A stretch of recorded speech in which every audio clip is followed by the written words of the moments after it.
こんにちは、日本語クラスです。皆さんお元気ですか？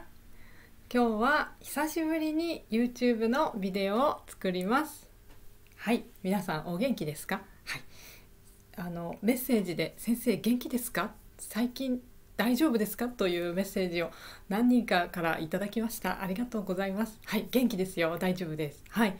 そして今日久々に、お話しするのは、今日はですね、JLPT のお話をします。はい。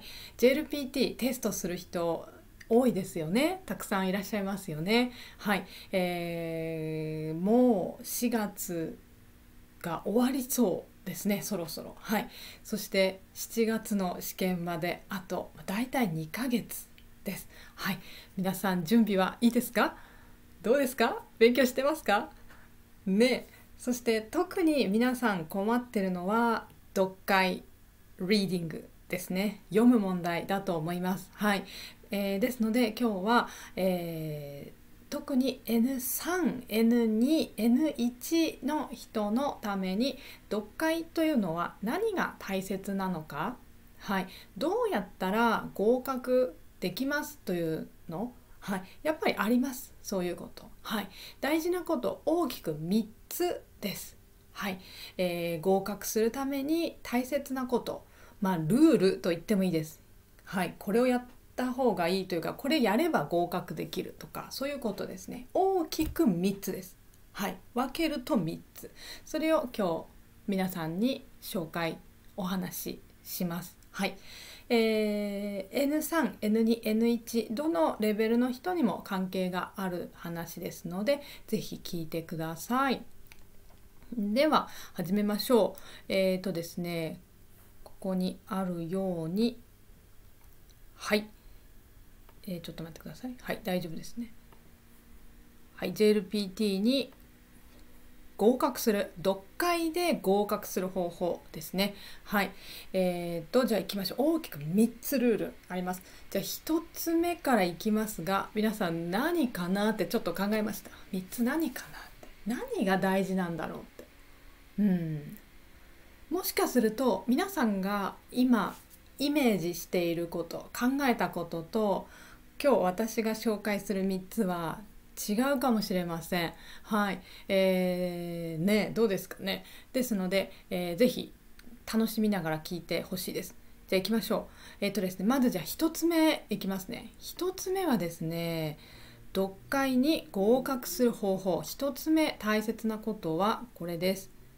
字が大きいですね。はい、これなんですね。読めますか？漢字漢字ですかってね。そうなんです。これです。基本的と読みます。基本的な文法。基本的な文法です。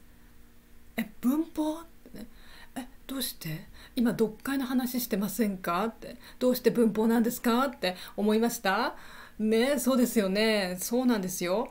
ですが、皆さん読解というのは日本語がいっぱい書いてある。もちろんそうだ。それを読む。はい。その言葉の中には文法が入っています。というか日本語はもちろんどの言葉も英語もドイツ語もどの言葉も文法がね、まず大事。文法があってそれがたくさん重なって文章になってます。文章コンテクストですね。はい。だから大事な文法というのをわからないと読めません。はい。もちろんそうだと。どういうことね。で、ちょっと見ましょう。何がってね。まず基本的というのはベーシックという意味です。はい。基礎。一番下のということです。はい。例えばですよ、これ例を見せますよ。例えばね、は、私はとか私が、私もありますね。わがもとか、あとは明日は晴れだったがとか、何々だが、しかしの意味ですね、これね。今日は晴れだが、明日は雨だとかのだがとか、こういうのありますね。はい、こういうの、これたくさんあります。まだまだまだたくさんあります。はい、これちゃんと意味とかどういう仕事をしている言葉かしっかりわからないと読めません。反対に分かってるととても読みやすい。ちょっと読んだだけで、あ、多分この後この言葉が来るとかが分かります。はい。とか、じゃああと例えばこれ、それ、あれ、はい、これです。これ読解読んでるとよく出てきますね。これはとか、何々はそれではなくてとか、それって何ですか、どれの話、はい、それですね。そういうの、こういうのが何か分かりながら読まないと読めません。はい、読んでてって読んで私読むの早いってダメなんですね。はい、ちゃんとこれとかそれとかあれが出てきたらどれのことですかというのを確認したり、分かっていないとどんどん読んで、その後読んでもっと分からなくなります。はい、そして例えばもう一つ、でもとかそしてとか、こういう言葉、はい、他にもいっぱいあります。でもとかそしてとか、これはもう N4 とかのレベルですね。はい、これは例ですからね。例で簡単なものを書きましたよ私ね。これ、N3 レベルのこういう言葉とか N2 レベルのこういう言葉、N1 レベルのこういう言葉、いろいろあります。はい、だからこれも分かっていないと正しく読めません。そしてあとはまたこれもですね、読んでる時に何々だろうかとか、何々とも言えないとか、なんかいろいろこう、なんかあんまり友達と話してたり先生と話してる時にあまり使わない文法みたいなものがたくさん書いてありますね。この読解問題ね、読んでるとなんか何々だろうか、何々ではないだろうかとか、他にもいっぱいありますよ。こういうのありますね。でもこれも文法なんです。そう、こういう文法を知っていますか？ちゃんと意味分かってますか？なんかよく分かんないけど読んでますっていうのはちょっと危険です。はい、しっかりこの文法には意味がある。でもちろんここに出した何々だろうかとか何々とも言えないとか、これも N3 レベルの言い方、N2 レベルの言い方、N1 レベルの言い方、いろいろあります。他にたくさんあります。はい、そうなんです。だから、これ分かってないと読めないんですね。はい、読み間違います。正しく読めません。でも反対にこういうことが分かってれば、これが分かると長い文が読めるようになります。はい、もう文が長くなっても読んでいる途中で意味が分からないにならない。はいはいはい、分かります。あ、これはこういう話を今してますねってでまだ続く、おーって分かる。はい、なのでこういう文法についての部分が分かってないと読んでも分からないんですね。だから間違えちゃうんです。はい、でそしてですね、じゃあもう一つ、2つ目ですね、大切なことね、読解 JLPT 読解で合格するルールとか合格する方法、2つ目はこれです。はい、たくさん問題を解くことです。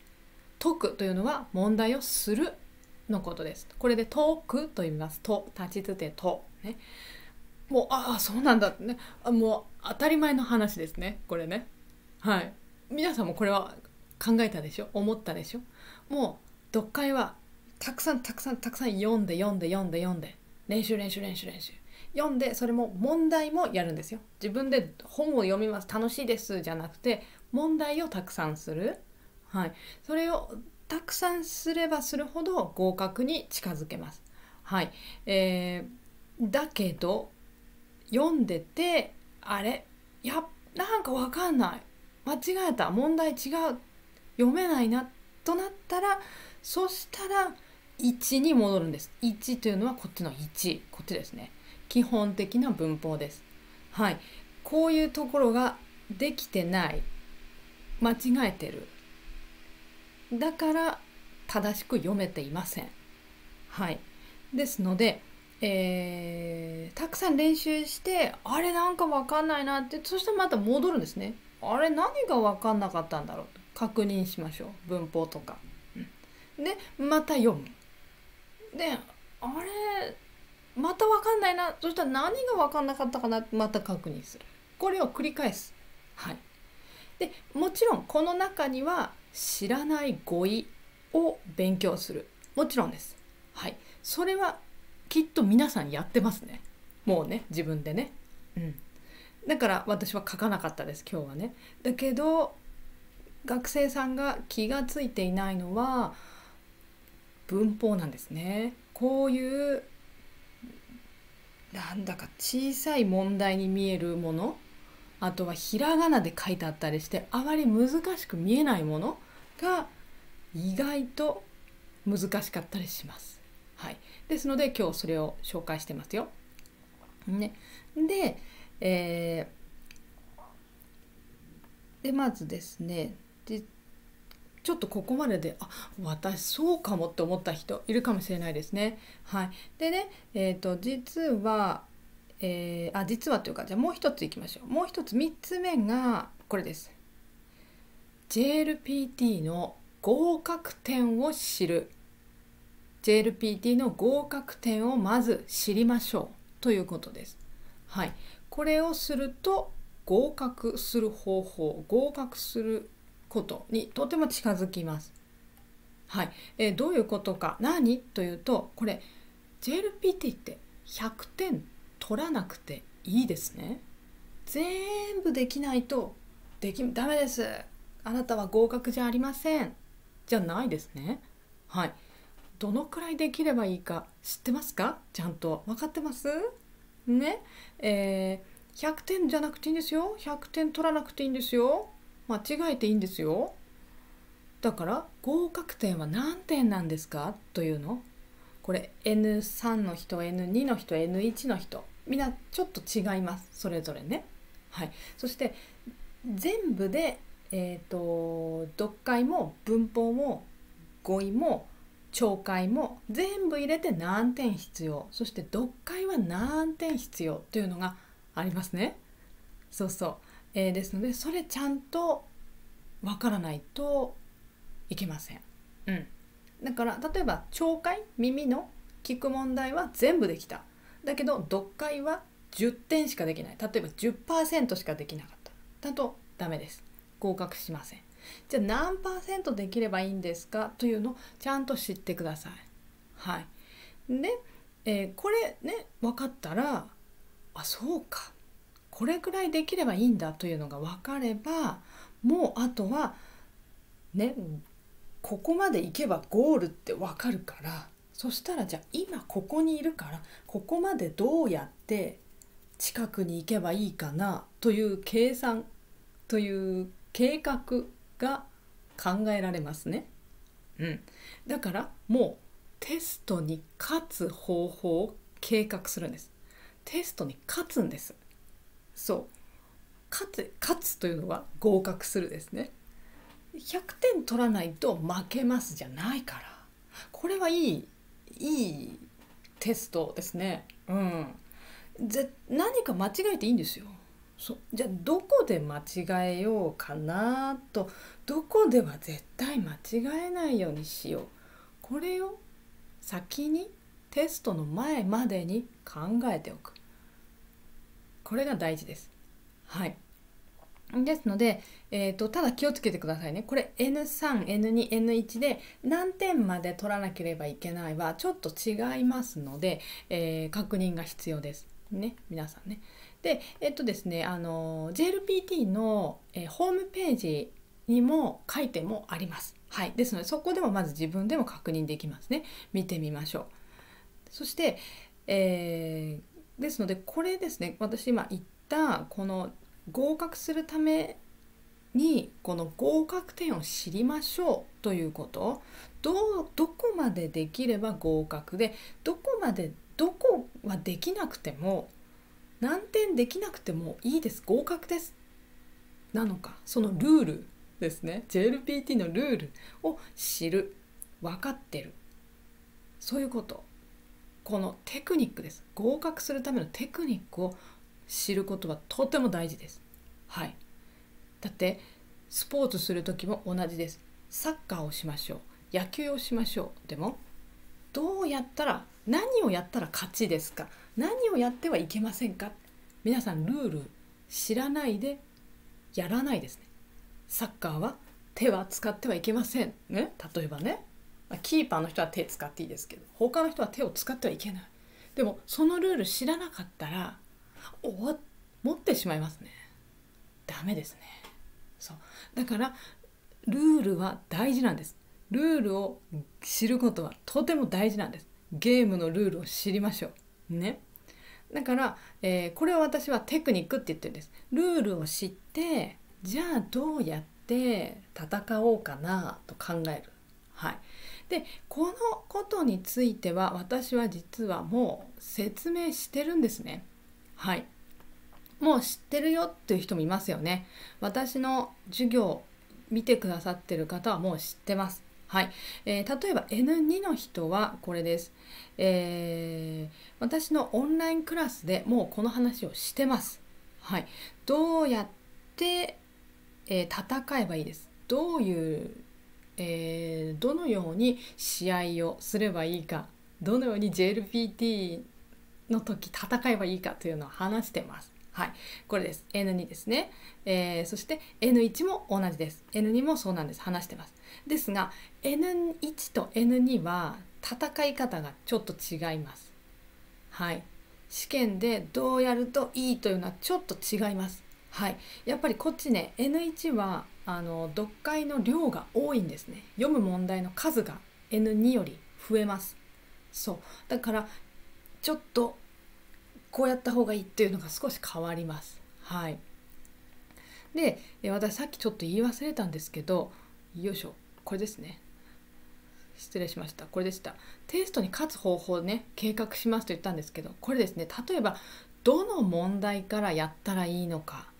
はい。問題たくさんありますね。読解ね。読解だけじゃなくても、文法も語彙もたくさんある。どうしよう。どこからやればいいんだとか、あとは何分でこの読解の問題を終わりにすればいいんだとか、はい、これもちゃんと考えておかないとテストの時間に全部終わらないです。読み終わりません。はい、これ私もそうですよ。私も皆さんの JLPT を私も自分でねやってみて、しっかり時間を見ていないといけないゆっくり読んではいけないとか、気がつきます。はい、ですので何分でやればいいんだろうとか、はい、そういうのもすごく大事です。でこれは練習の時、自分で練習しているテストの前から練習している時もこれは気をつける必要があります。練習の時ゆっくり読んでる人はテストの時もゆっくりです。練習の時も何分とタイマーピピピッピピピッと測って読むこととても大事です。そうでもじゃあ何分でとか、でも早く読んでるけど全部間違えましたとか、それじゃダメですね。どうしようね、どうしましょうっていうのね、ですのでそこ、私皆さんにおすすめのやり方、はい、を紹介しているのがこのビデオです。はい、この特に合格の方法ですね。この中文のやり方の中に入ってます。はい。これ1時間しっかり皆さんにお話ししていますので、こっちも N1 も1時間しっかりお話ししてますので、ぜひぜひ見てほしいです。これ毎年たくさんの人が見てくださって、テストに合格してますので、ぜひ使ってほしいと思います。で、これは今日のコメントのところに書いてあります。私の今日の YouTube のビデオの下のコメントのところにこのクラスの入り方、リンクが書いてありますから、そこから見てください。はい。そして、もう一つですね。最初に言ったこの読めない、間違えて読んでしまうという人、この基本的な文法ですね。これもですね、実はね、ここに書いたのは簡単なんですけど、特に N2、N1 になるととても難しいです。はい。ですので、ここを私がもっと皆さんに教えたものを今作っています。はい。それが私の新しいビデオレッスンです。はい。ですので、ぜひ使ってほしいんですね。ビデオレッスンなので、皆さんが時間がある時にいつでも何回でも見られます。で、このビデオを見て、N2 の人はこういうことを気をつけなければいけないとか、N1 の人はそうなのかとかね、皆さんレベルで大事なこと違いますから、はい、それ今作ってます。はい。ですので、これもですね、新しいビデオレッスンは入り方は今日のリンク、コメントのところに、今日のコメントのところにリンクが書いてあります。日本語クラスビデオレッスン、オンラインレッスンですね。オンラインレッスンのリンクを見てください。そこから、クラスについて見てください。はい。ですね、そうなんです。ですので、この3つがまず大事。はい。で、よいしょ。ちょっとお待ちください。はい。で、これですね。これが今お見せしているのが、私のオンラインレッスンのリンクです。ここがリンクなんですが、これを書くのは大変ですね、皆さんね。ですので、今日のこのビデオの、YouTube ビデオの下のコメント、皆さんコメント書いてくれるところに、私もこのリンク書いてありますから、そこからジャンプしてください。はい。私はですね、そうそう。で、この読解ね、これは中文のやり方だし、これは長文のやり方です。はい。で、こっちは、N1 の中文のやり方、長文のやり方です。他に短文ももちろんあります。はい。だから大きく3つの、クラスがありますね。読解ね。はい。で、今日お話ししていた、この基本的な文法の部分と、あとたくさん解くというのもすごく大事ですから、新しいビデオレッスンね、私のこの新しいビデオレッスン、私言いましたね、これね、新しいビデオレッスンでは今作っているところなんですけれど、ですね、この大事な文法をまず確認して、で、その後実際読んでみる、読解を読んでみて、でこういうの出てきましたね、ほら前あそこで文法勉強したでしょ、ここに書いてある。で分かんなかったらもう一回前のビデオ見ましょうと。でそれを繰り返すことができるようなビデオを今作っています。はい。ですので、ぜひですね使ってほしいと思うんですね。で、これだそうそうでこれとあとはテクニックはとても重要なので、これはもう今ありますからビデオがね。はい。ですのでぜひそれは見てほしいなと思います。これですね。こっちのビデオですね。に中に入ってる。はい。で、長文とかもやり方やっぱりありますので、こうやってやるんだよ。時間短くてもちゃんとスコアが取れます。ポイントが取れますというやり方が、テクニックがあるのでお話ししてます。はい。ぜひぜひこれも使ってほしいなと思います。はい。だからどっちもね、今新しく作っているビデオもそうだし、今あるものもどちらもタイプが違う、話してることが違うので、どっちも大事なので、ぜひぜひよかったら使ってほしいなと思います。はい。そして、これですね。で、私はですね、他にも、ビジネス日本語という、Zoom を使って、皆さんと勉強しています。Zoom を使って直接皆さんとライブでお話ししながら、ビデオで話しながら授業をしています。こういう Zoom レッスンはビジネス日本語と会話の練習とプライベートレッスンをやっています。はい。ビジネス日本語はもう名前の通りですね、仕事の日本語を勉強します。はい。メールの書き方とか、ビジネスのメールの書き方とか、電話ですね、ビジネスの電話のかけ方とか話し方、はい、あとは会社の中でのルール、気をつけた方がいいこととかたくさんあるんですね。はい、日本はやっぱり会社のルールは多いです。話し方とかそういうのも気をつけなければいけないこと、文化の影響ですね、たくさんあります。はい、ですのでそういうこともたくさん勉強しています。はい、ビジネス日本語ですね。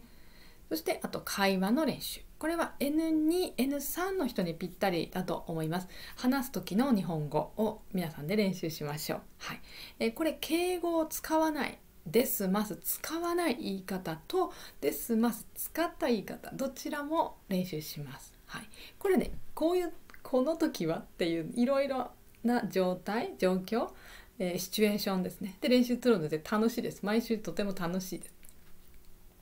はい、あとはプライベートレッスンです。これはあなたと私だけで勉強しましょう。はい、何でも私が教えます。はい、JLPT の勉強をしている人もいます。会話の練習している人もいますし、ビジネス日本語を勉強している人もいます。はい、自由です。皆さん何でも。はい、JLPT の文法を勉強している人もいるし、いろいろです。はい、あなたが勉強したいこと、私が教えます。はい、一緒に勉強しましょう。はい、とても楽しいと思いますよ。はい、ですので、詳しくは私のこのホームページを見てください。このリンクですね。このリンクは今日のコメントのところに書いてあります。はい、そして私の X もあります。